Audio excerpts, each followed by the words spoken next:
Genshin Impact en los últimos meses ha avanzado mucho en su historia y se han descubierto cosas bastante turbias, además de que se han desarrollado teorías para las futuras versiones. Aunque en un inicio Genshin fue recibido por la comunidad como una copia de otros juegos, ha logrado establecer una historia sólida e interesante, además de que su triunfo en el mercado es más que evidente. El día de hoy, vamos a ver la segunda parte del iceberg sobre este gran juego, el cual muchos me lo estuvieron pidiendo y hoy por fin se los traigo para ustedes. El iceberg que veremos estará lleno de misterio, cosas curiosas, teorías y revelaciones impactantes para aquellos que aún siguen al día con la historia. Sin más que decirles, espero que lo disfruten y empecemos con el video.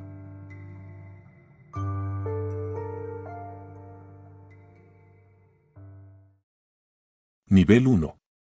Anime de Genshin. Al volverse tan popular y recaudar el suficiente dinero en su primer año, Genshin Impact consiguió firmar un contrato con la compañía de animación de Ufotable para poder sacar un anime del juego en el futuro. Según los trailers y la especulación y teorías de los jugadores, el anime empezará antes de la llegada de los viajeros, lo que significa que sería antes de la caída de Khaenri'ah. Además, conociendo a Ufotable, se ve que harán un gran trabajo con respecto a la animación y eso sin mencionar el excelente esfuerzo que hace el propio Hoyoverse con la banda sonora del juego. Más adelante en el iceberg, veremos que Genshin Impact ya está preparando el terreno para crear una especie de isekai a gran escala, por lo que tal vez en el anime se cree que pueden explorar mucho de esto, uniendo los mundos de otros juegos como Honkai o el reciente juego de la compañía. Debido a que en el pasado ocurrieron muchas tragedias que no fueron animadas, como el pasado de la Shogun o el de los dioses de Sumeru, muchos también se esperan que el anime tenga algunos toques seinen, como la esencia que transmite el manga en momentos como la muerte de Crepus o los experimentos que realizan con Cole. La semilla de Sumeru. Si recuerdan, en la parte anterior mencioné la ubicación de una semilla extraña que aparecía al resolver un puzzle en la zona subterránea de la cima. Resulta que al final, la semilla sí formó parte de la trama del juego y se convirtió en una aranara durante la historia. Pero además, si actualmente volvemos a la zona, veremos que ahora sí se puede subir por las ramas, algo que antes no se podía, y al llegar a la cima, saltará un mensaje para movernos hacia arriba, y el juego automáticamente nos transportará a la entrada de Sumeru. Algo un poco extraño, ya que esta zona de la cima se encuentra hacia el este, mientras que Sumeru se ubica en el oeste. Supongo que son cosas de los subterráneos. Modelos no usados. Durante la beta del juego, antes de que este fuera lanzado, existieron varios modelos que jamás se llegaron a utilizar en el juego, o que los cambiaron por cuestión de estética. Por ejemplo, el viajero antes tenía solo un modelo femenino y se llamaba Kate. El modelo tenía una especie de estilo de Mondstadt, además de que aparecía con un vestido rojo en los archivos del juego. Eso sin mencionar que el modelo estaba duplicado con el nombre de Kevin, un personaje que tiene el mismo nombre de otro que aparece en Honkai Impact. Otros modelos que no han aparecido son de animales, como el toro, un conejo pequeño y un ave mediana de color roja. De hecho, los deseos también iban a verse de forma distinta, aunque al final parece que el diseño era demasiado aburrido, así como el de los minerales o los hongos amarillos. En cuanto a los elementos, estos iban a tener un icono diferente, con una especie de constelaciones alrededor y siendo representados por un objeto en concreto. Adicionalmente, iba a existir un pase mensual, similar al de la bendición lunar, pero que era de resina y que iba a dar 60 lunas cada día, dando un total de 1800 al mes. Curiosamente, el diseño de la tarjeta tenía un árbol plateado y la misma triqueta de la bendición en la parte de abajo. Visión de los usuarios Anemo. Tal vez algunos ya se han dado cuenta, o tal vez otros no, pero lo cierto es que los usuarios portadores de visión Anemo parecen compartir algo en común. Se dice que todos los usuarios de Anemo han sufrido de la pérdida de sus seres queridos, y esto se debe a que el arconte principal, Venti, fue el primero en perder a su amigo, el bardo sin nombre, durante la liberación de Mondstadt en la lucha contra Decarabian. Esto mismo sucedió con personas como Kazuha, Xiao, quien perdió a todos sus amigos, Escaramuz o incluso Farusan, que se quedó encerrada durante más de 100 años en un dominio y jamás volvió a ver a sus estudiantes. Todo parece indicar que las visiones Anemo responden a los deseos de las personas que han sufrido de una pérdida por seguir adelante y olvidar el pasado. No obstante, encontré ciertas excepciones, como la de Jin, quien parece no haber perdido a alguien importante, o Sakarosa, que a pesar de que perdió a sus amigas cuando era niña, en realidad no se habla explícitamente de si han fallecido como tal. Lo mismo ocurre con los usuarios Pyro, ya que Diluc es el único personaje diferente a los demás que por cierto sufrió de la muerte de su padre.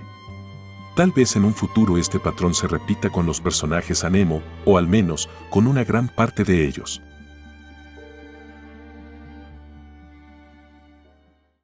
Alice puede viajar entre mundos. En la parte 1 de este iceberg, vimos que Alice era una aventurera, quien escribió la guía de Teyvat y que además forma parte de la organización de brujas. Lo que no había tomado en cuenta antes es que Alice parece saber cosas de otros mundos y entiende conceptos que ni siquiera existen en el mundo de Teyvat. Por ejemplo, si vamos a la historia de Bárbara, veremos que su afición por ser una idol nació gracias a que Alice le regaló una revista extraña de la cual Bárbara no tenía ni idea, pero que hablaba sobre cómo las idols trabajan duro para agradar a todo el mundo, un concepto que ni de cerca está dentro de Teyvat. Además, si recordamos la versión del archipiélago Manzana Dorada, veremos que Alice se comunica con Klee mediante un megáfono, a la vez que ella está en otro lugar, y creo que no hace falta explicar a qué tipo de invento se le asemeja. Lo más raro de Alice es que, con la información nueva que tenemos sobre los Hilichurls, sabemos que estos pueden volver a recuperar su conciencia, y tal vez, quién sabe si se puede romper la maldición. Como dije en la parte anterior, Alice experimenta mucho con los Hilichurls, haciéndolos explotar o amarrándolos a guardianes de las ruinas, lo que da para pensar que Alice tal vez usa distintos artefactos que vienen de otros mundos para probar con los Hilichurls y ver lo que les ocurre. Algo similar a lo que llegaron a hacer varios gobiernos en secreto, después de todo, lo hacían con gente que ya a nadie le importaba.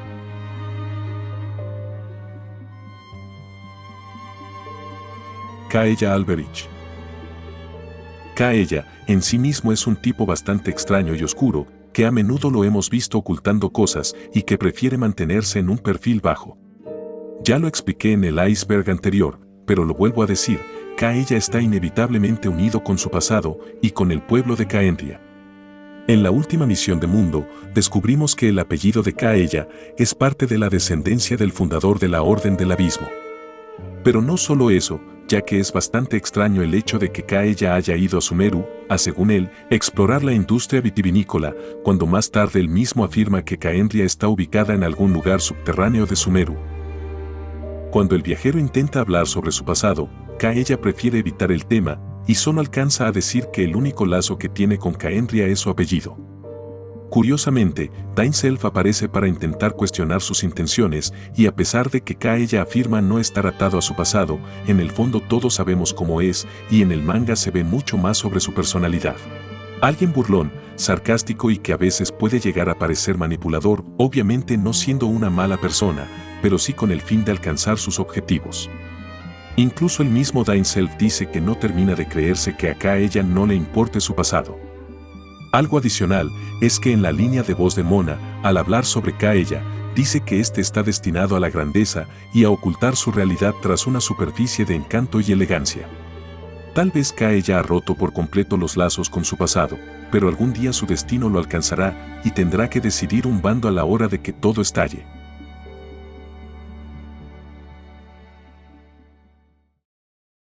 Nivel 2. El suceso de Kaenria. El desastre de Kaenria probablemente es el punto clave para entender gran parte de la historia del juego y cómo es que los hermanos se separaron, además de que nos ayuda a comprender al abismo y las acciones que realizó Celestia. Durante la época en la que cayó la antigua civilización de Salvindagnir, Kaenria había decidido establecerse como una nación sin dioses que buscó crecer creando inventos propios y usó varios tipos de artes desconocidas. En aquella época, esto se sabía alrededor de todo Teyvat, por lo que varios ciudadanos de otras naciones se unieron a Kaenria, como el pueblo de Dari, y esto se sabe gracias a que en la última misión, Eid nos confirma que solo aquellos quienes no eran nativos de Kaenria se transformaron en Hilichurls.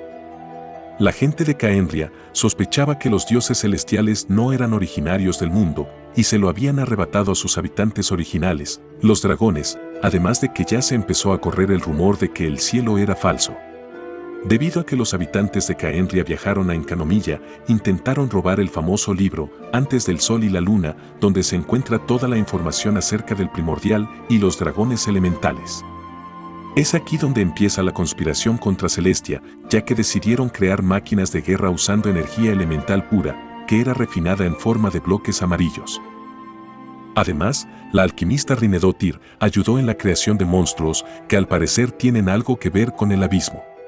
Un dato adicional es que Caendria también trabajó junto con el abismo, ya que actualmente vemos a varios Hilichurls que se unen en grupos con los magos abismales.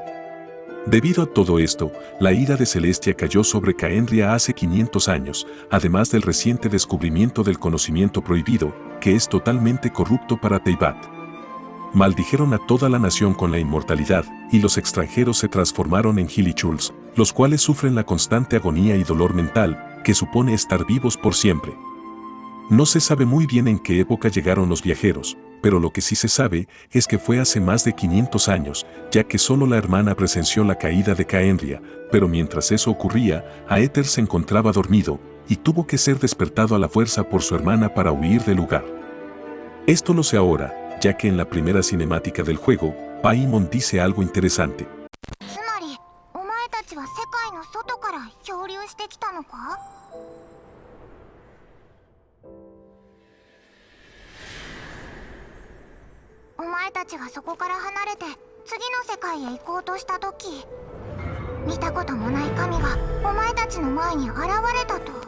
Cuando los viajeros trataron de huir a otro mundo, fueron interceptados por la diosa desconocida, quien los envió de vuelta a Teyvat, donde al parecer nuestra hermana volvió a despertar antes que el viajero.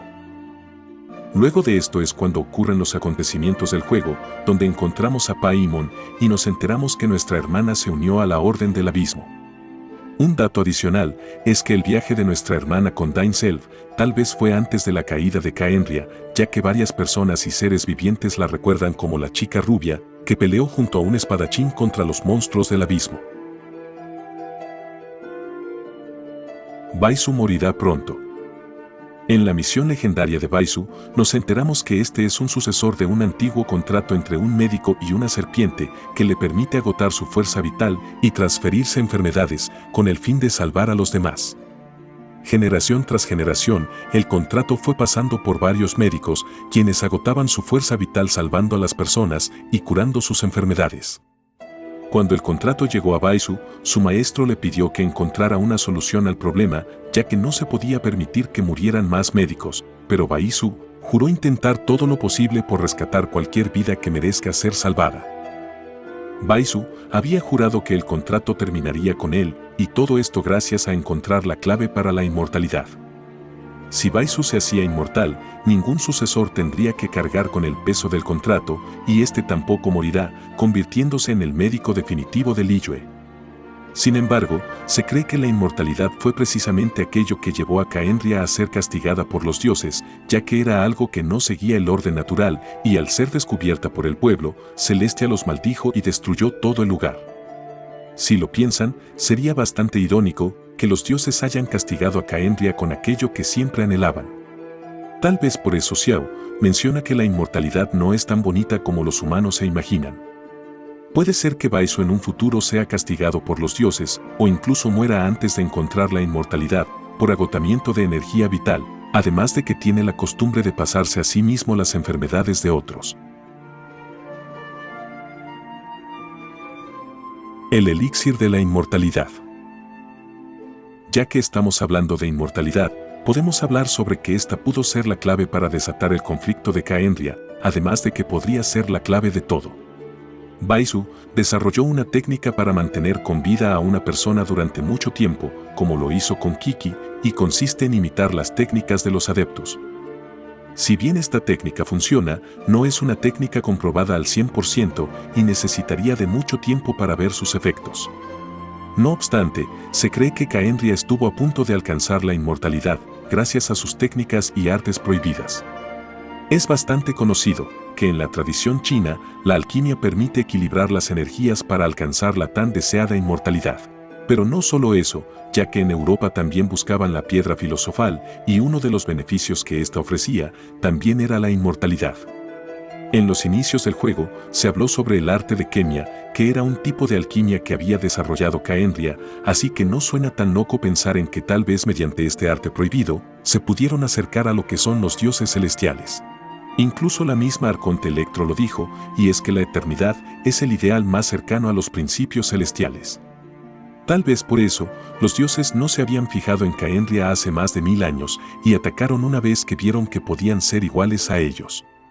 Con respecto a la maldición, aunque suene contradictorio, tal vez lo único que quería Celestia era destruir sus creaciones, su alquimia, su arte y su hogar, y en forma de burla, les maldijeron con la inmortalidad.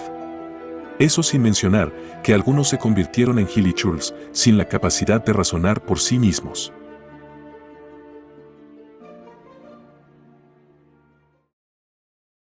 La puerta de Khaenri'ah. En la misión de Varena del Bien y del Mal hay una parte en la que debemos recolectar una cantidad de himnos que nos ayudarán a solucionar el fenómeno del cielo. Cuando estamos por recolectar los dos últimos, el viajero tiene que adentrarse en una sala enorme donde se producían las máquinas de Khaenri'ah, además de que recolectaban energía elemental pura. Al llegar al último himno, estamos en una especie de sala de control y si seguimos por la puerta, llegaremos a unas ruinas masivas con gran cantidad de escaleras y una puerta enorme con el símbolo del sol. Cuando llegamos, el juego nos dará un logro, que dice que hemos llegado al final del reino de la superficie. Muchos afirman que esta es la puerta de Khaenri'ah y que detrás de ella están sus ruinas. Después de todo, hay muchos indicios que indican que esta fue la antigua ciudad pecadora. Para empezar, Ella mismo mencionó que las ruinas de Khaenri'ah se encuentran bajo Sumeru, además de la enorme base que se encuentra bajo el desierto, sin mencionar los guardianes enormes que hay esparcidos por la nación. Al llegar casi al final, nos encontramos con un campo de pruebas, donde están creando un coloso y un cañón aparentemente muy destructivo. Eso sin mencionar que la fisura de Tunigi fue el epicentro de varios monstruos del abismo durante el cataclismo. Tiene bastante sentido que Khaenri'ah tuviera todo esto a ojos ocultos de Celestia y justo al lado de su ciudad, la cual también se ocultaba de los dioses. Todo parece indicar que la exploración de Khaenri'ah no está muy lejos, no solo por esto, sino porque al terminar la misión, Catherine menciona que gracias al encargo, ahora se puede pedir un permiso para explorar las ruinas de Khaenri'ah.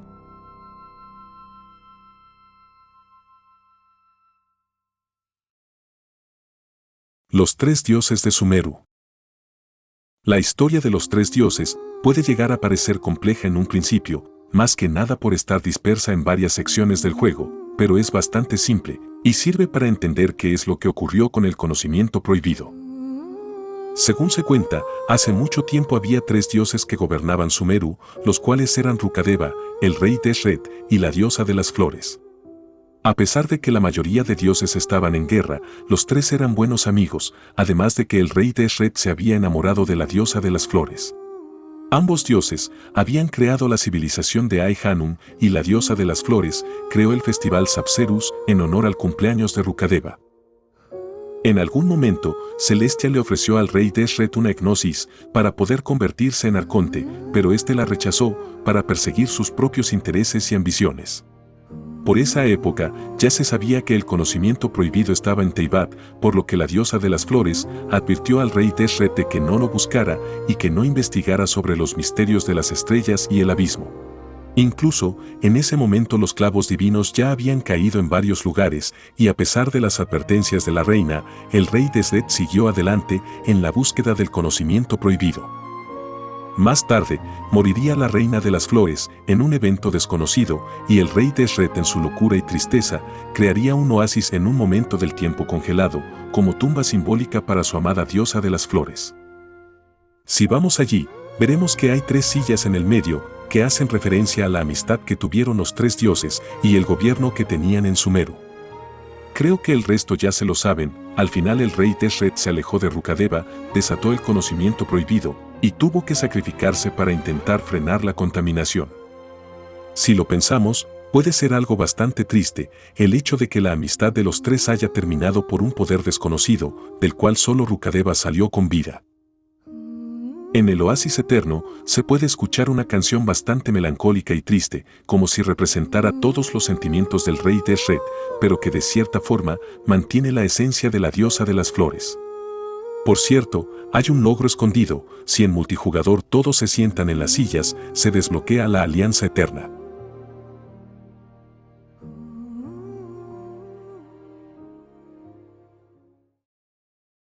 El conocimiento prohibido. El conocimiento prohibido es un tipo de sabiduría que no pertenece a Teyvat y que por lo tanto es perjudicial para el continente. Según el libro Antes del Sol y la Luna y la reciente revelación de Apep, el dios dragón Nibelung trajo el conocimiento prohibido desde fuera del mundo para intentar luchar contra el primordial, que para quienes recuerdan en el primer iceberg, lo representé mediante esta imagen. Según el dios dragón, el poder ayudaría en la lucha contra los celestiales, pero por el contrario, estalló una guerra inimaginable que llevó al mundo al borde del colapso antes de que Celestia arrojara los clavos divinos para estabilizar el mundo. Se sabe que ha habido 2 veces en las que el conocimiento prohibido fue desatado. La primera fue en el desierto, cuando el rey Deshret intentó rebelarse contra Celestia, y la segunda fue durante el cataclismo, tal vez a través de Khaenri'ah, quienes intentaron desafiar los principios celestiales. Si nos dirigimos nuevamente a la misión Varena del bien y del mal, cuando entramos en una de las bases donde se construyen máquinas, encontraremos una nota de alguien desconocido que dice que quizás sea posible encontrar un poder que va más allá del abismo, el poder de la evolución. Según Zhongli en una de sus misiones, nadie puede escapar de la muerte, ni siquiera los propios arcontes, así que posiblemente, y solo tal vez, los khaenri'anos se estén refiriendo a la inmortalidad, o a que el poder del conocimiento prohibido tal vez sea la clave para su mencionada evolución. Algo que dije en uno de los vídeos sobre Genshin Impact era que el fango era prueba del poder del abismo, ya que comparte la misma esencia y colores, pero con la última misión de Nahida se terminó demostrando que en realidad el fango es fruto de la corrupción por el conocimiento prohibido.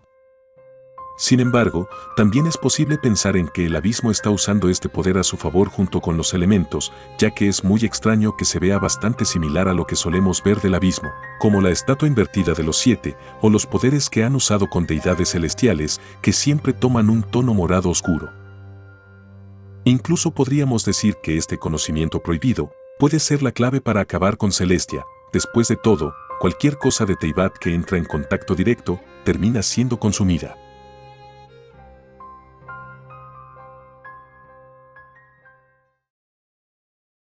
Nivel 3. La teoría de los slimes. Creo haber mencionado muy por encima esta teoría, de la cual me basé para decir que Baizu era un arconte que se escondía de los demás, haciendo referencia a lo que hace el slime dendro. A pesar de que fue incorrecto, al final resultó que la teoría de los slimes todavía continúa con el patrón, y veremos por qué. La teoría dice que un slime de cada elemento es una referencia a cada arconte, tanto en su historia como en sus habilidades.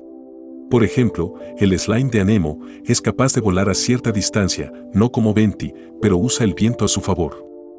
El slime de Geo crea un escudo a su alrededor, que solo puede destruirse con ataques muy fuertes. El slime Electro se divide en 2 especies, el que lleva una carga positiva y el que lleva una carga negativa, tal vez haciendo referencia a las 2 hermanas, la Shogun y Makoto. Finalmente, está el slime dendro, el cual también parece dividirse en 2 especies, ya que se ven distintas. Un slime es grande, fuerte y poderoso, tal vez haciendo referencia a Rukkhadeva, mientras que el otro es pequeño y tímido, casi como Nahida. Lo curioso es que estos slimes tienden a esconderse bajo la tierra, algo parecido a lo que hizo Rukkhadeva en la historia, haciendo pensar a todos de que había muerto.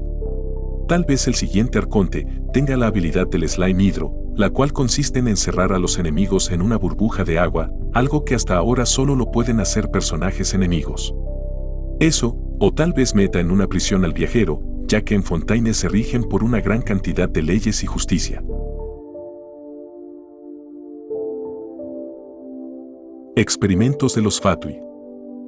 Como ya hemos visto, los Fatui, o más bien Dottore, fue el encargado de realizar experimentos con residuos de arconte que resultaron ser fatales para algunos sujetos de prueba, de los cuales se conoce que Colley logró escapar con vida. Sin embargo, es bastante extraño pensar en que Colley, a pesar de tener Eleazar, se mantuvo estable durante todos los años que permaneció con los Fatui y su enfermedad se había frenado por un tiempo. Recordemos que el Eleazar proviene del conocimiento prohibido, un conocimiento fuera de este mundo, y Dottore fue capaz de frenar la enfermedad gracias a los residuos de Arconte. Aunque no se sabe mucho acerca de este residuo, podemos decir que es como un poder que viene de Celestia, pero que se ha corrompido, tal vez por el paso del tiempo, pero parece ser la clave para acabar con la corrupción. De todas formas, también podemos decir que ambos poderes son contrarios entre sí. Después de todo, las zonas marchitas se pueden limpiar gracias al poder Dendro, y Nahida también logró purificar a un hongo de la cima, gracias a una reserva de poder que tenía de Rukkhadeva. Lo que está claro es que pronto veremos más experimentos de Dottore, tal vez con el conocimiento prohibido, o con alguna otra cosa turbia, ya que en la misión de Nahida, vimos cómo fue capaz de arrancarle el corazón a Niwa, solo para ver qué pasaba con Scaramuz. Fue precisamente Pierrot, el primero de los Fatui, quien le encomendó esta misión a Dottore, por lo que este podría ser incluso más despiadado y malvado que el propio Doctor. Después de todo, es habitante propio de Caendria.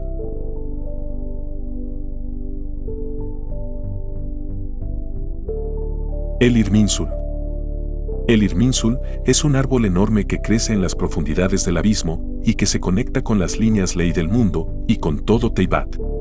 Como vimos en vídeos anteriores, el Irminsul parece responder a los deseos de las personas, esto gracias a la descripción de brotes de líneas ley, y también parece ser el responsable de guardar el poder de los elementos, pero de eso ya hablaremos más adelante. En esencia, el Irminsul funciona como un depósito de toda la información y recuerdos que ocurren en Teyvat, por lo que es como una especie de biblioteca que recopila todo lo que ha sucedido desde su existencia. Según Tignari, y obviamente, en la descripción de la resina original, se nos dice que el Irminsul crece hacia abajo, en lugar de hacia arriba, probablemente en las profundidades del abismo, y que las líneas ley, en realidad son las raíces de dicho árbol. En uno de mis vídeos, hice un mapa al respecto, para que sea menos confuso, pero para resumir, el árbol parece estar de cabeza en el abismo, y lo que vemos en Teyvat son solo las raíces. Tal vez por eso es que encontramos varias ciudades antiguas de cabeza, como en la cima, donde habitan parte de los magos del abismo, y tal vez por eso es que invirtieron la estatua de los 7, aunque no deberíamos adelantarnos tanto. Se supone que el Irminsul registra información exclusivamente de los seres vivos nativos de Teyvat. Aquellos que no son del mundo, no tienen ningún registro en el Irminsul, tal y como ocurre con el viajero. Las personas con mucho poder, como Nahida o Scaramuz, pueden conectarse directamente con el Irminsul o hacer que otras personas se conecten a él y accedan a la información que haya almacenada. Sin embargo, también es posible borrar información del árbol, lo que hace que nadie en Teyvat recuerde dicha información, como si sus conciencias estuvieran conectadas, algo que vimos que ocurrió con Rukkhadeva, de la cual solo se acuerda el viajero o Scaramuz, que incluso fue olvidado por la organización de los Fatui.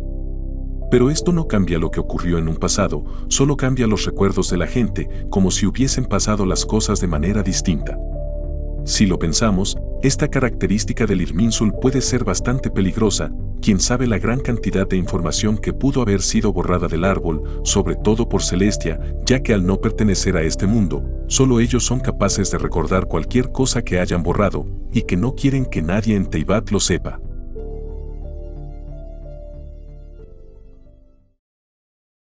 Razas extintas. De acuerdo con la información que nos ha proporcionado el juego, se sabe que antes de la caída de Caendria, e incluso antes de la guerra de Arcontes, existieron varias razas de seres vivos que habitaron Teyvat, pero que lamentablemente, por ciertas circunstancias terminaron extintas o al borde de la destrucción. Un ejemplo de ello son los Silis, quienes en un tiempo fueron hermosas formas de inmensa sabiduría, las cuales guiaron a la humanidad y les enseñaron idiomas y filosofías de la naturaleza. En el libro El cuento de un borracho y el volumen 4 de los registros de Hueyun, cuenta que estos Silis tenían palacios en lo que hoy se conoce como Celestia, y que incluso alcanzaban a llegar fuera de Teyvat, lo que se conoce como el Mar Oscuro. Sin embargo, un antepasado Sili se enamoró de un viajero humano con el cual contrajo matrimonio, que fue presenciado por las 3 lunas. Según cuentan los Aranar en Sumeru, los Silis fueron reducidos a lo que son ahora, ya que fueron maldecidos al nacer, para perder su inteligencia y forma, si alguna vez se enamoraban de los humanos. El lugar que estos habitaban fue ocupado por Celestia, a excepción de la zona del Mar Oscuro. Tal vez fue Celestia quien les introdujo esta maldición, aunque no se sabe si estos vivieron durante o después de los dragones elementales. Otro caso de una raza supuestamente extinta es la de los gigantes, ya que en la misión de Jet, esta nos menciona que una vez intentaron plantar enredaderas que llegaban hasta las nubes en un intento por espiar a los dioses. Sin embargo, como castigo Celestia abrió una gran grieta en la tierra que se los tragó a todos en las profundidades. Evidentemente hay indicios de que existen otro tipo de seres, como los dragones de las profundidades, los elfos, los kitsune o la raza de Diona, que al parecer no son muy comunes en el continente. Paimon no es la diosa del tiempo. En muchas de las teorías que hay sobre el juego, hay una en concreto que dice que Paimon es la diosa del tiempo, incluso yo mismo llegué a decirlo, apoyándome en que el menú de Paimon parece congelar el mundo, además de que nos permite cambiar la hora del juego. Sin embargo, gracias al libro del Sol y la Luna y la misión del Sakura en Inazuma, nos enteramos que en realidad el dios del tiempo es Istarot, quien fue adorado en Mondstadt como el dios del tiempo y el viento, como se mostró en la misión Tiempo y Viento de la Isla Desconocida. Sin embargo, la identidad de Paimon aún es todo un misterio y hay pequeños indicios de que formó parte de las 3 lunas en un pasado. Algo que no mencioné en la parte anterior era que las 3 lunas solían vivir en el Palacio Lunar, junto a la raza Sili, que si recuerdan, tenían sus palacios en Celestia. De hecho, fueron las 3 lunas las que presenciaron la unión entre el antepasado Sili y el viajero humano, y fue dicho desastre lo que llevó a que las hermanas se enfrentaran entre sí. Ahora bien, sabemos que la luna en el cielo de Teyvat es un cadáver de una de las hermanas, gracias a lo que sabemos de los lobos, quienes se hacen llamar hijos de las lunas. La segunda luna está en la espiral del abismo, y esta suele cambiar 2 veces al mes. Hay que tomar en cuenta que la luna en Teyvat es diferente a la que hay dentro del abismo, lo que quizás indica que son cadáveres de 2 diosas lunares distintas. Muchos dicen que la tercera luna se encuentra en la bendición lunar, pero no hay indicios de que la luna exista físicamente en Teyvat. Si vemos con atención a la bendición lunar, nos vamos a percatar que tiene un cabello similar al que tiene Paimon, además de que debajo suyo aparece el símbolo de la triqueta, el mismo que tiene Paimon en su ropa pero invertido. Eso, sin olvidar que la descripción del Leviatán lunar habla sobre una luna que cayó en el mar, el mismo lugar donde el viajero pescó a Paimon. Tal vez, esta sea una buena indicación de que Paimon fue parte de las 3 lunas en un pasado, aunque puede haber algo más. Si volvemos otra vez al sagrado libro Antes del Sol y la Luna, hay un apartado donde Istarot menciona algo sobre un tal Phanes, que tal vez pudo haber sido el primordial y que éste tenía alas y una corona. Cuando se cerró la primera beta del juego, los desarrolladores mandaron un mensaje a sus usuarios mediante una imagen de Paimon que aparecía con un objeto extraño a su lado, como un báculo que tenía un par de alas en los costados. Eso sin mencionar la corona que ha llevado Paimon toda la vida. Puede que Paimon tenga que ver algo con el primordial o incluso con los descendidos, aunque eso no explicaría el porqué de la triqueta en su pecho. Tendría más sentido si hubiese sido una luna que cayó en el mar, por todo el tema del Leviatán, el hecho de que fue pescada y los adornos que tiene por toda su ropa que guardan relación con los pilares que hay en Celestia. Los genios. Los genios son una raza de espíritus elementales que fueron creados por la diosa de las flores y que habitaron la ciudad que ella creó junto con el rey Deshret. Algo que no había dicho sobre la diosa de las flores y que aparece en la nueva historia de Jet es que anteriormente la diosa de las flores era conocida como Nabu Malikata y se cree que fue la única sobreviviente de la catástrofe que hubo con la raza Sili. Tanto en la misión de Jet como en el set de artefactos de la Dama Luna y en otros artefactos, se nos cuenta que Nabu Malikata vagó por el desierto llena de recuerdos amargos de pérdida, y la sangre que brotaba de sus heridas fue lo que dio lugar a ríos y mares, de los que pronto crecerían los genios. Algo a destacar es que los genios tienden a enamorarse profundamente de sus señores, lo que se conoce habitualmente como amos, y estos están dispuestos a servirles a su voluntad, guiándoles en el camino. Según Lilupar, la genio que sirve al viajero, todos en un pasado amaban a la diosa de las flores, pero debido a su fallecimiento, se volvieron para servir al rey Deshret, quien les había prometido que la diosa solo estaba durmiendo en el oasis eterno. Lilupar cuenta que se sintió engañada cuando descubrió la mentira del rey, ya que la diosa de las flores había muerto para siempre, sin mencionar que todas las genios estaban enamoradas de él. Después de todo, ese es el único motivo que mueve a los genios para servir a sus señores. Si pensamos un poco, los genios se mueven en base al amor y sentimientos bastante profundos, sentimientos que vienen de la diosa de las flores, ya que fue ella quien les dio la vida, y según dije al principio, se cree que la diosa perteneció a la raza Silly en su momento y fue la única que sobrevivió. La maldición de los Silly consistía en que no podían enamorarse de ningún ser humano, y fue precisamente por eso que cayó su raza, debido a la unión que hubo entre el viajero humano y el Silly. No sería tan mala idea pensar en que tal vez ese Silly fue la diosa de las flores que con su última fuerza logró sobrevivir al desastre.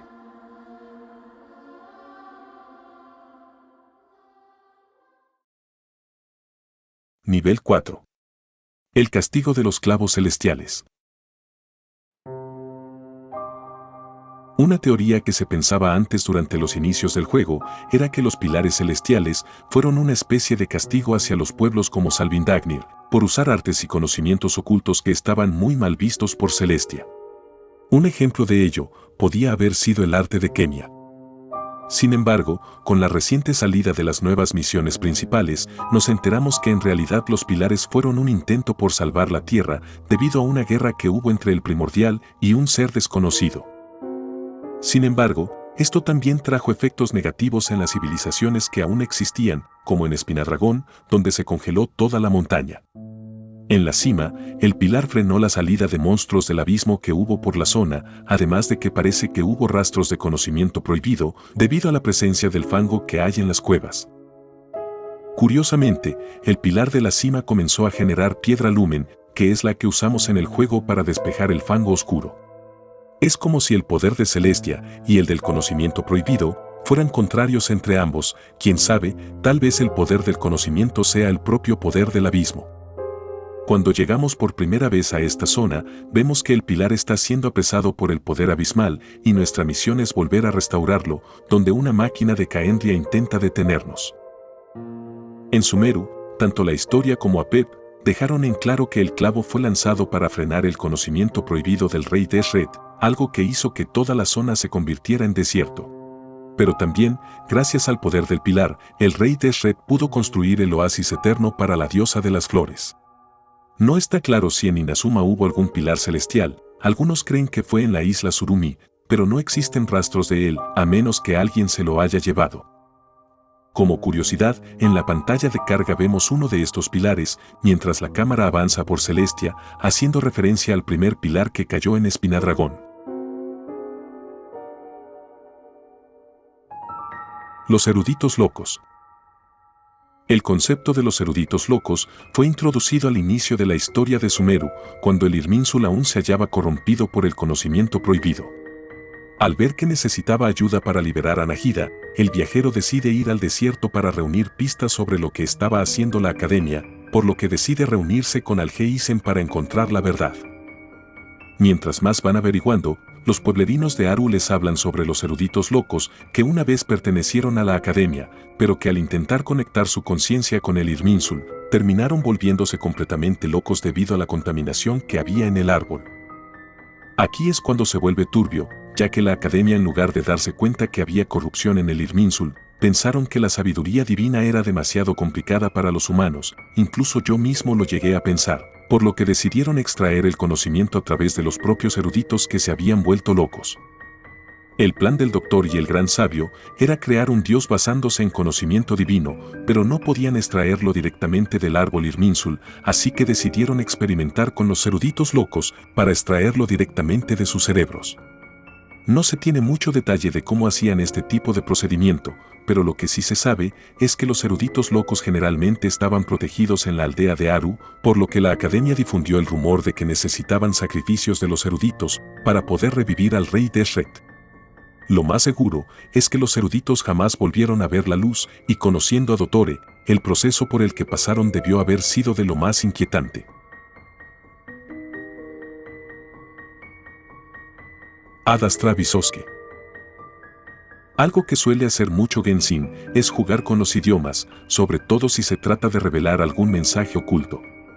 Si tratamos de traducir el mensaje que nos dice Catherine cada vez que hablamos con ella, que también es el mensaje emblema de todo el gremio de aventureros, veremos que se traduce algo como hacia las estrellas y el abismo. Abyss, que significa abismo, y oke, que funciona como conjunción para unir las estrellas y el abismo. Pero no solo eso, ya que en la tetera existe un set de construcción para varios personajes de Mondstadt y Liyue, que se llama Iter ad Astra Abyssoske. Si lo traducimos, dice algo como viaje a las estrellas y el abismo. Con todo lo que sabemos hasta ahora de la historia, tal vez sea una referencia de nuestro viaje por Teyvat y el final que le espera al viajero. Eso, o tal vez es solo un mensaje de los aventureros por explorar más allá de los confines, algo parecido a la frase de Buzz en Toy Story.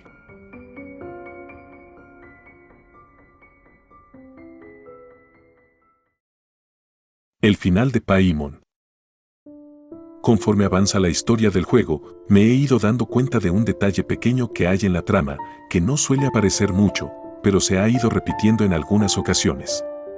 Cada vez que al viajero le ocurre algo, Paimon suele verse bastante preocupada, en ocasiones llegando a decir frases bastante desanimadas o incluso llorar de la tristeza, soltando cosas como yo nunca te abandonaría, o si el viajero alguna vez se ha aburrido de ella, e incluso cuando el viajero desaparece por varias horas en Sumeru, Paimon se queda esperando preocupada a que regrese.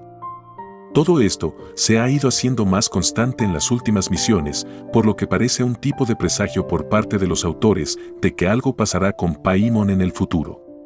Ya hemos visto cómo colocan objetos en ciertos lugares que más tarde son importantes para la trama, así que no sería raro pensar en que están preparando el momento para que la relación entre ambos se vea comprometida. Con todo lo que he dicho hasta ahora sobre el juego, y la teoría de que Paimon es una diosa, tal vez en un futuro tengamos que enfrentarnos a ella, o peor aún, quizás ella se vea afectada por algún otro tipo de fuerza exterior, como nuestra propia hermana, o quizás algo relacionado al conocimiento prohibido, ya que este sí le afecta a Paimon, pero no al viajero. Cuando lleguemos a Celestia, puede que el viajero tenga que tomar una decisión entre su supuesta hermana o su querida compañera de viaje.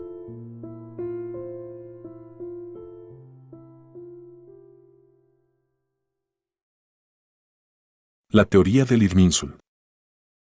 La teoría del Irminsul explica un poco más sobre cómo funciona el poder elemental en Teyvat, el rol que cumplen las visiones, los monstruos elementales, Celestia y el abismo. Sin embargo, solo es una teoría, ya que no se ha hablado mucho de esto en la historia. Para averiguar sobre el Irminsul, antes, la única información que se tenía se encontraba en las líneas ley, en los dominios, en la resina y en algunos libros esparcidos por el mundo. Sin embargo, si íbamos a la descripción de cualquier monstruo elemental, como el cubo electro o la flor de crío, dice que su origen se debe gracias a las líneas ley, obviamente con ciertas excepciones que son más específicas con respecto a otros temas. Como vimos, las líneas ley son las que parten del árbol Irminsul, así que la teoría empieza aquí, donde se cree que el Irminsul es el responsable de otorgar los elementos al mundo de Teyvat.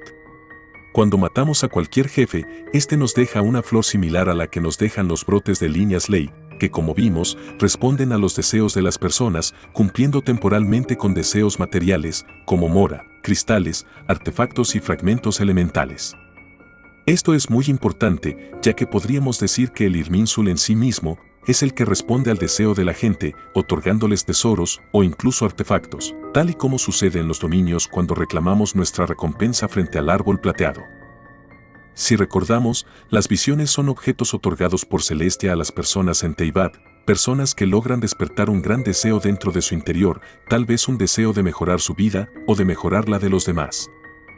Puede ser que las visiones solo sean un conducto entre los deseos de sus portadores y el árbol Irminsul, que es capaz de otorgar los elementos a las personas o a los seres vivientes, como el dragón de Azdaja. De hecho, esto tendría mucho sentido, ya que las visiones son inútiles cuando su portador muere, haciendo alusión a que sus deseos han desaparecido junto con él y el Irminsul no puede seguir otorgándole poder elemental.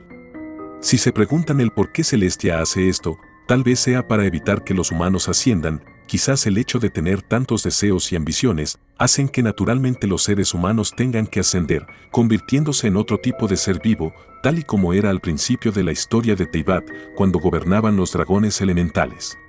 Solo que en este caso, Celestia tiene controlado a todo este tipo de personas mediante sus visiones, y aquel que esté listo para ascender, como Veneza, será encerrado en una prisión eterna. Tal vez por eso es que los Fatui usan engaños en lugar de visiones, para evitar ser espiados por Celestia. Tal vez algunos ni siquiera las tienen, pero los que sí, prefieren utilizar engaños, que por cierto, son otorgados por la misma Arconte Crío en persona.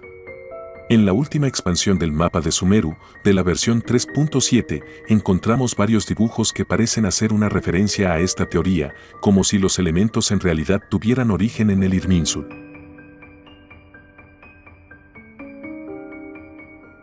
El abismo no es malvado. Siguiendo un poco con esta teoría, hay razones de peso para pensar que el abismo en realidad no es malvado. Después de todo, trabajan junto a Khaenri'ah, aunque para ser honesto, creo que nadie en este juego es tan bueno, ni nadie es tan malo. Si volvemos al Irminsul, recordaremos que este se encuentra en las profundidades del abismo y que crece al revés, como si el mundo estuviera de cabeza.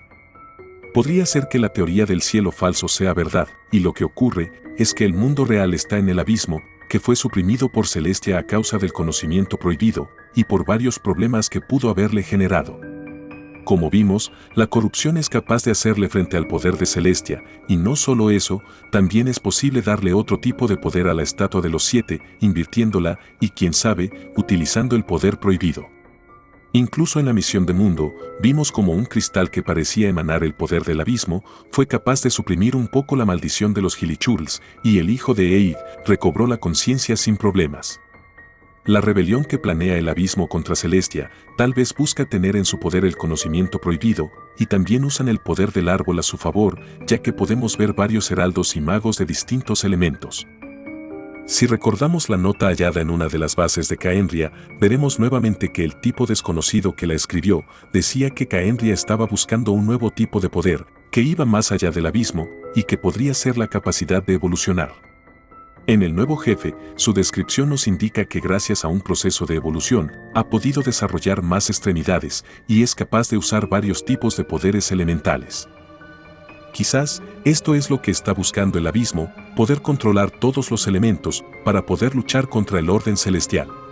Por eso es que he dicho varias veces que los usuarios de visión, junto con el viajero, están frustrando todos los planes del abismo por hacerse con un nuevo tipo de poder, como cuando corrompieron a Balin, o intentaron corromper el pilar de la cima. Si lo pensamos, Celestia está haciendo un buen trabajo con las visiones, manteniendo su orden natural y evitando que el abismo crezca más de lo necesario.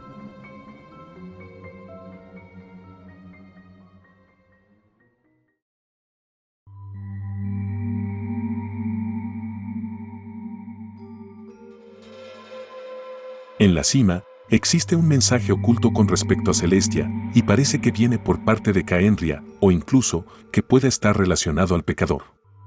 Después de abrir la puerta con los 9 orbes morados, podremos entrar a una habitación, donde hay una carta misteriosa. En la carta, solo se puede ver una parte del mensaje, y el resto lo pueden ver otras personas en el multijugador, ya que cada uno desbloquea una parte diferente del mensaje. Si conseguimos unir todas las frases y las traducimos con las runas, nos saldrá algo un tanto extraño. Parece como si fuera un mensaje de alguien que vive en Teyvat hacia alguien de Celestia, o que tal vez estuvo allí, en concreto una entidad femenina, ya que menciona que ella tiene ciertas habilidades, además de destacar los pies emplumados, las alas y la capacidad de llamar a la velocidad de los vientos. No podemos olvidar la imagen de Paimon de la beta, que se asemeja un poco a lo que dice sobre los alados. Menciona cosas como que el cielo se cae a pedazos, y que las mentiras poco a poco se colapsan, tal vez haciendo referencia al cielo falso, y la gran mentira en la que vive Teyvat, creyendo que Celestia son los dioses originales del mundo. Obviamente, esta cuestión la iremos viendo más adelante, conforme avance la historia y exploremos las ruinas de Khaenri'ah. Cabe recalcar que el mensaje puede traducirse de varias formas dependiendo del idioma, pero esta es la traducción más clara que pude sacar, ya que originalmente se encuentra en latín.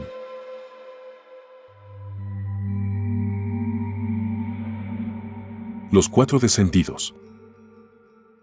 Los descendidos son un término que conocimos al final de la historia de Nahida, que hace mención a 4 entidades que cayeron en Teyvat en distintos puntos de la historia. Se cree que el primer descendido fue el primordial, quien sometió a los dragones que gobernaban Teyvat en el inicio de los tiempos y creó el gobierno de Celestia. Se desconoce quiénes fueron los otros dos descendidos, pero al investigar el Irminsul, Nahida se da cuenta de que el viajero es el cuarto y último, debido a que no existen registros de él en el árbol. Como vimos antes, el Irminsul solo registra la información de los seres que son propios de Teyvat, incluyendo a los arcontes, y cualquier tipo de información que sea borrada del árbol, también será olvidada por los habitantes del mundo, pero seguirá sin hacer efecto en los forasteros. Sin embargo, hay algo muy extraño en la historia, y es que los Fatui no clasificaron a la hermana del viajero como un descendiente, a pesar de que ambos llegaron juntos a Teyvat. Lumin fue clasificada como habitante propia del mundo, y sus recuerdos de Khaenri'ah están registrados en el Irminsul. Según Aether, cree que algo está mal con sus propios recuerdos, aunque como vimos, los suyos en teoría no pueden ser cambiados, a menos que Teyvat le haya hecho algo a su hermana, para que pase a formar parte del continente. Hay muchas teorías con respecto a esto, como que la hermana solo es un clon del viajero creado con alquimia, pero esto no tendría mucho sentido, ya que se supone que Aether la conoce desde que llegaron a Teyvat. Con respecto a los otros descendidos, hay muy poca información acerca del segundo, que al parecer estuvo en guerra con el primordial, y del tercero no se sabe absolutamente nada. Mundo olvídame. Desde que Rukkhadeva se borró para siempre del Irminsul, sabemos que es posible cambiar los recuerdos de todo Teyvat. Sin embargo, el significado de ser borrado de Teyvat no implica concretamente sacrificarse o cambiar el curso de la historia, debido a que es prácticamente imposible. A pesar de que al viajero le cuesta pensar un poco, la misma Nahida lo dijo, e incluso la voz misteriosa que aparece al final de la misión de Escaramuz lo vuelve a aclarar. Tal vez con esto se refiera al destino como futuro y no como pasado, ya que los dioses fueron capaces de cambiar toda la vida en el planeta e instaurar un nuevo orden. Se cree que fue el primordial quien creó los tres reinos que vimos en la parte 1, tanto el reino celestial como el reino de los mortales, aunque del reino abismal no se tiene mucha información. Por eso es que Escaramuz, a pesar de borrarse del Irminsul, no logró cambiar absolutamente nada, y es que los hechos de lo que sucedió siguen ahí. Dottore había acabado con su mejor amigo, pero la gente lo recuerda de forma distinta. Asimismo con Rukkhadeva, que a pesar de haber sido la creadora de la selva en Sumeru, el único que se acuerda de ella es el viajero. Con respecto al por qué Escaramuz volvió a aparecer en Teyvat, tal vez sea el hecho de que borró su propia información del árbol, pero no se borró a sí mismo, algo que sí pudo hacer Rukkhadeva, ya que lo único que le quedaba era su conciencia. Aún así, Escaramuz afirmó que si se había borrado a sí mismo del Irminsul, lo que daría lugar a una teoría mucho más turbia que veremos más adelante.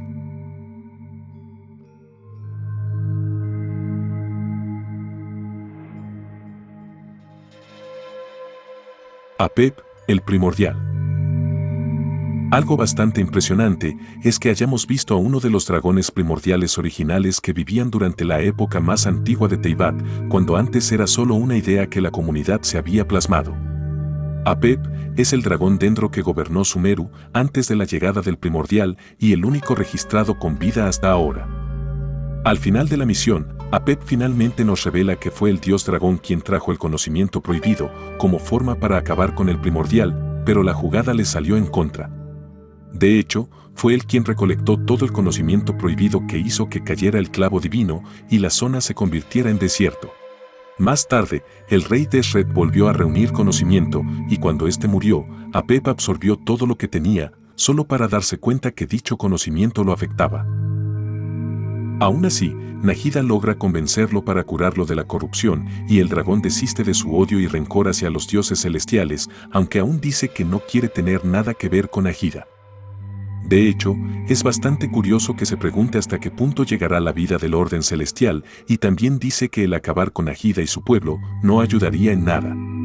Es como si al orden celestial no le importara si destruyeran una nación entera o a un arconte, ya que hemos visto incontables veces como todos han perecido, e incluso varios han renunciado a sus gnosis como forma de rechazar por completo al orden celestial. Tal vez Nahida no sepa muy bien la historia de los dragones elementales, pero hay alguna razón por la que tanto ella como todos los arcontes no quieren tener nada que ver con Celestia. descendientes de los 7 soberanos. Como bien vimos hasta ahora, los 7 soberanos fueron los que pelearon con el primordial en una batalla de casi 40 años, en la cual solo Apep se conoce que permaneció con vida. Gracias a esta derrota, el gobierno de Celestia existe a día de hoy, y los dragones fueron sometidos a vivir en el reino de Enkanomiya. Sin embargo, hay una profecía en la colección de Byakuya, que dice que pronto nacerá una nueva generación de soberanos, y cada uno aprovechará los poderes de cada elemento primordial. En concreto, la profecía dice que el nuevo dragón de agua nacerá en una forma humana, ya que necesitan adaptarse al nuevo reino de Teyvat, además de que los Bisaps de Enkanomiya no pueden convertirse en el nuevo dragón, debido a que se volvieron impuros por haberse adaptado al poder Electro y al poder de Crío. Muchos teorizan que tal vez el nuevo dragón sea Kokomi debido a su constelación. Aparte de tener la forma similar a un dragón, el nombre de su constelación es Dracaena Somnolenta, que puede significar dragón o serpiente durmiente, lo que tal vez signifique que dicho espíritu aún está esperando a despertar. Tal vez en algún futuro veamos una generación de nuevos soberanos, pero con una forma humana, ya que parece ser que estos siempre están destinados a poseer el poder elemental. Junto a la ayuda del viajero, quien para ese punto podría controlar todos los elementos, los Fatui, y quién sabe, tal vez el abismo, se espera que pronto estalle una guerra para restaurar Teyvat a su origen natural.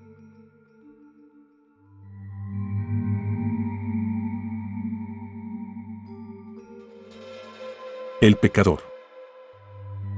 Poco o casi nada se sabe acerca del pecador, el cual es una identidad desconocida que le habla al viajero, cuando éste tiene una pesadilla recordando los recuerdos de su hermana.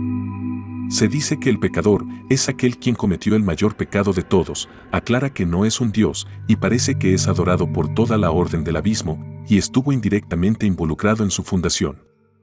Según Dain Self, dice conocer la identidad del pecador y de su omnisciencia que le permite saber todo acerca de todos. Lo que se teoriza es que el pecador fue el antiguo rey de Caenria por haber cometido el mayor pecado de todos, además de que Dain Self en su momento fue parte de la Guardia Real. Por lo tanto, sería bastante normal que Dain Self haya estado cerca de él y por ende sepa que es el pecador.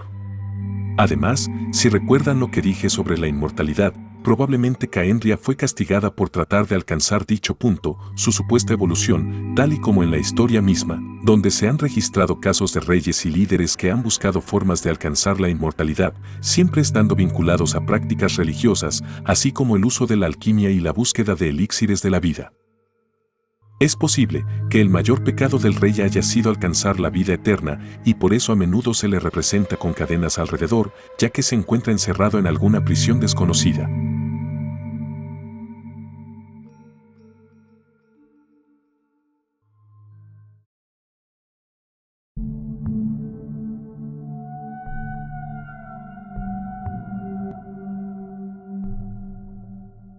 Con todo lo que sabemos hasta ahora, es posible formular una de las teorías más turbias acerca de Celestia y todo el mundo de Genshin Impact. En teoría, gracias a la llegada del primordial, los dragones fueron desterrados de sus tierras, lo que dio paso a que se creara el reino humano, las 7 naciones y todas las personas que conocemos hasta ahora. Pero eso aún nos deja con varias preguntas, como para qué creó Celestia el reino humano y en qué le beneficia, o por qué necesitan gobernar por encima en Teyvat. A lo largo del tiempo, en la historia del mundo han ocurrido sucesos terribles y muerte de varios personajes, incluso de arcontes, que parecen no afectar a Celestia, ni tampoco se molestan en mantener segura a la nación, excepto cuando se habla de un problema que puede llegar a afectarles. Si lo pensamos un poco, fueron los mismos gobernantes de Celestia quienes crearon a los arcontes, pero ni siquiera se preocupan por ellos, a pesar de que les ofrecen hipnosis, se pueden deshacer de ellas fácilmente. Pero no solo eso, ya que parece ser que Celestia es capaz de borrar todo el mundo que ha creado, después de todo, es de ellos, y no podemos olvidar lo que dijo la voz misteriosa, acerca de que los dioses son los únicos capaces de cambiar el destino de Teyvat. Tal y como crearon todo, también pueden destruirlo, y es turbio pensar que la mayoría de cosas que existen vienen por mano de Celestia. De hecho, si ellos lo quisieran borrarían a los arcontes sin problema, como vimos en Rukkhadeva, de cual el viajero se da cuenta que a pesar de que se borró a sí misma del Irminsul, en realidad no fue borrada por completo. Incluso es posible que los dioses hayan modificado la realidad del Irminsul a su conveniencia para cambiar la perspectiva de los humanos y que se olviden de cualquier cosa innecesaria. Por cierto, la creación de los arcontes podría ser una representación de los antiguos dragones primordiales que la misma Celestia desterró, pero que aún así se inspiró en ellos para crear una especie de gobernantes que controlen el mundo.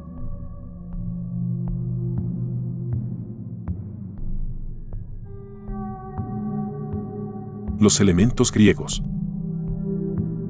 Genshin Impact es un juego que basa mucha de su historia y jugabilidad en la de otros juegos bastante parecidos e historias y religiones antiguas que existieron alguna vez en nuestro mundo. Después de todo, ninguna obra es 100% original.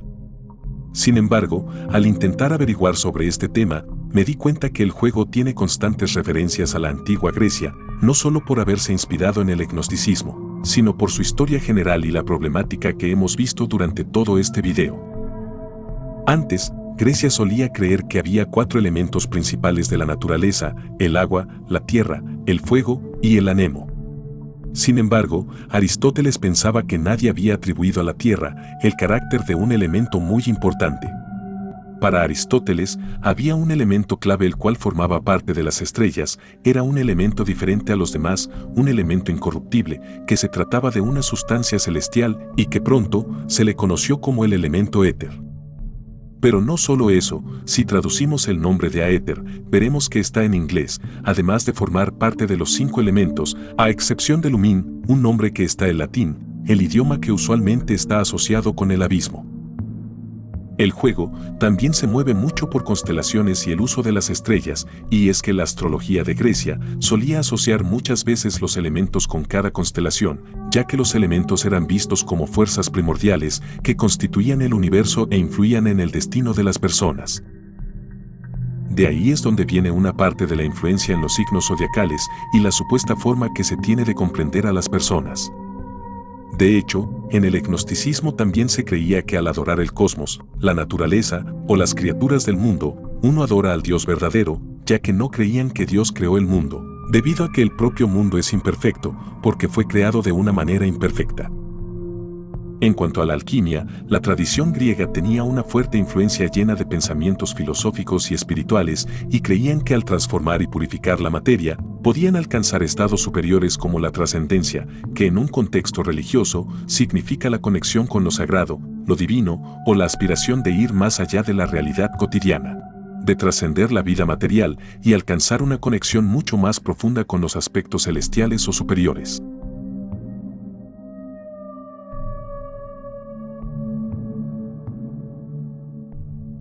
El telar del destino. El concepto del telar del destino también proviene de la antigua Grecia, en este caso de la mitología, donde se conocía como el hilo de la vida. En esta mitología, el telar se representa como un sistema de hilos entrelazados, donde cada hilo representa la vida de una persona. Según la creencia, las moiras son las que tejen y cortan los hilos del telar, determinando así la duración y los eventos importantes de la vida de cada individuo. En el juego, el telar del destino es una operación a gran escala del abismo que consiste en la búsqueda de su venganza contra Celestia y contra la diosa desconocida del principio del juego. En cierto sentido, si tratamos de relacionar ambos conceptos, podemos suponer que el telar del destino es una forma que tiene Caendria para poder controlar el poder del abismo o incluso el poder de Celestia y así poder cambiar sus destinos. Es tal y como dijo Eid o Clothar, para los que ya saben su nombre verdadero, aquellos que pueden controlar el abismo, pueden controlarlo todo. Hablando de Clothar, hay algo bastante turbio de lo que me di cuenta cuando estaba haciendo la misión de Dain Self, y es que al final, este llama a su hijo Hilichurl el telar del destino, como si fuese un individuo determinante para la operación del abismo. De hecho, si pensamos bien en la historia, veremos que Clothar nos dice que la madre de Cariberto es una mujer de Mondstadt que había llegado a Caendria, pero debido a su condición de plebeya, probablemente fue devuelta a su ciudad de origen por el clan Alberich. Si recordamos bien, no solo en el manga, sino también en las líneas de voz, Caella fue abandonado por su padre en Mondstadt, para posteriormente ser acogido por Crepus, el padre de Diluc. Tal vez, y esto solo es una teoría, Clothar dejó a Caella en Mondstadt, la tierra natal de su madre, y eso explicaría por qué Caella tiene las pupilas un poco diferentes que los miembros originales de Caendria. Puede que al quitarse la máscara, Cariberto no haya muerto, y en su lugar haya vuelto a su forma de humano, pero con sus recuerdos difusos. Eso explicaría por qué su padre puso en su hijo la carga del telar del destino, como la última esperanza de su pueblo, que cambiará para siempre el destino de Caendria, tal y como lo dijo Mona.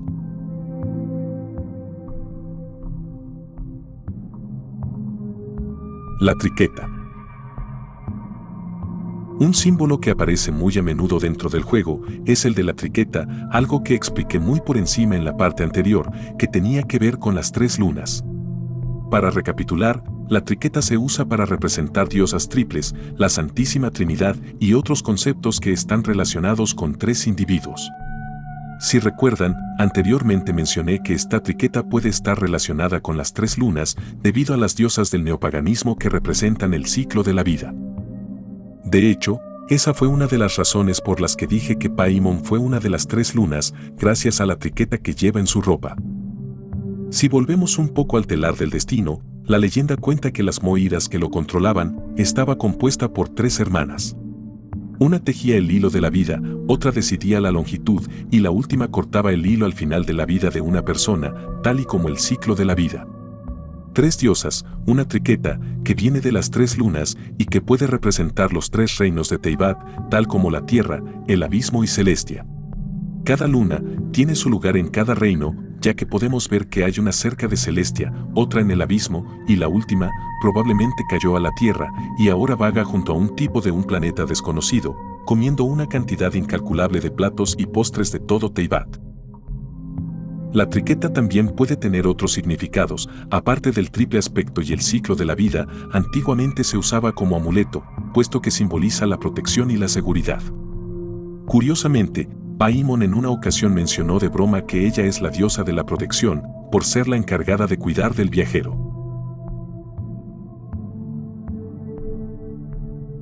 Teyvat está destinado al sufrimiento.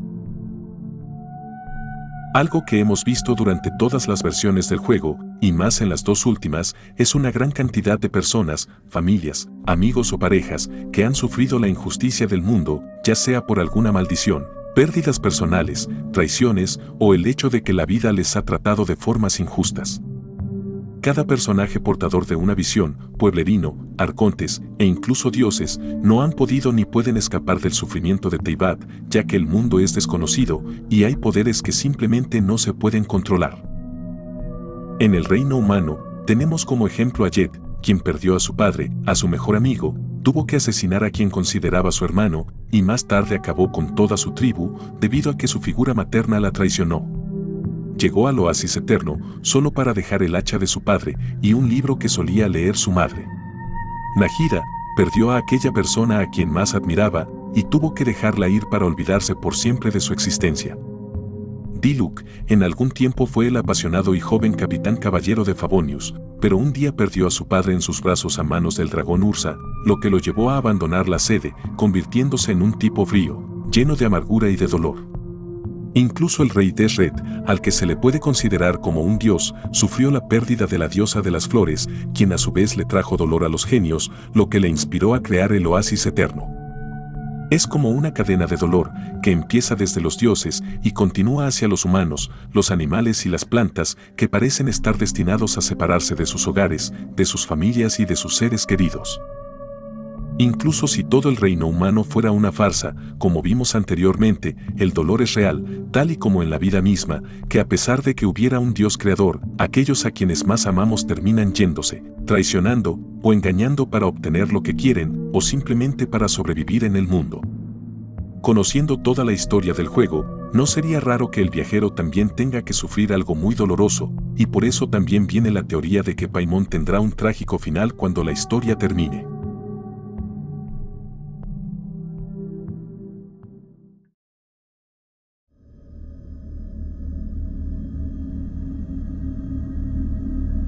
Cuando vamos a la puerta de Caendria, lo único que se puede ver son las ruinas por fuera, y no se puede hacer ningún tipo de interacción.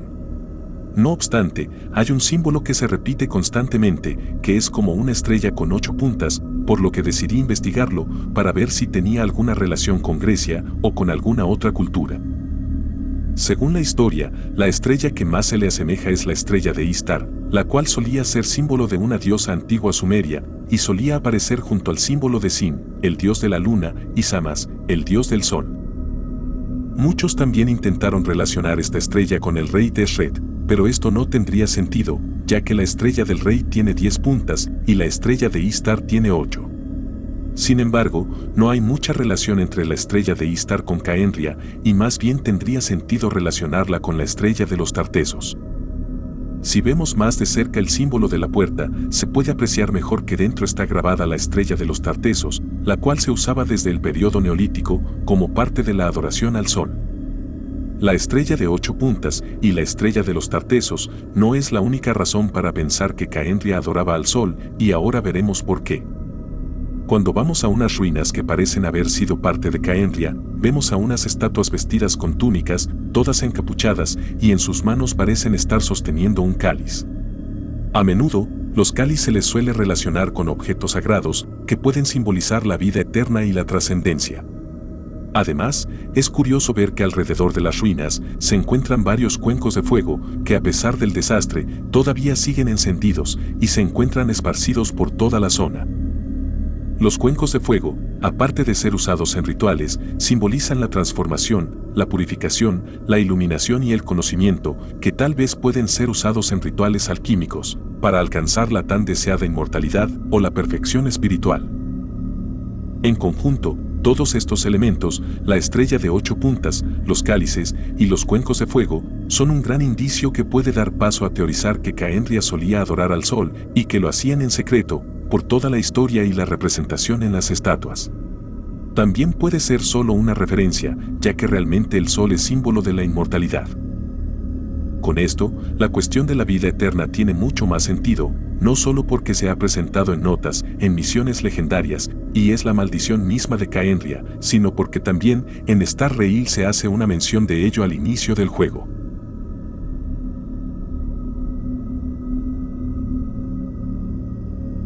Y bien, hasta aquí el iceberg de hoy. He dejado algunos mensajes ocultos durante todo el video, que son como pequeñas curiosidades, para hacer el video un poco más interesante. Si te ha gustado, no te olvides de dejarme un like y suscríbete para seguir haciendo contenido.